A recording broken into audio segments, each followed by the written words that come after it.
Hi friends, welcome to my channel.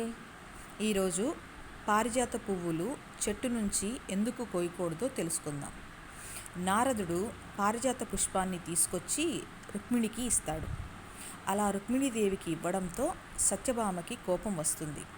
అలా కోపం రావడం వల్ల శ్రీకృష్ణుడు సత్యభామ కోసం పారిజాత వృక్షాన్ని దేవతలతో గొడవపడి మరీ తీసుకొచ్చి ఆమె పెరట్లో నాటుతాడు.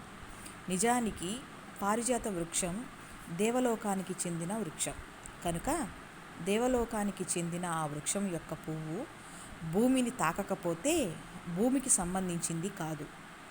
భూమిని ఎప్పుడైతే తాకిందో అప్పుడు అది భూమికి సంబంధించిన పువ్వుగా అవుతుంది.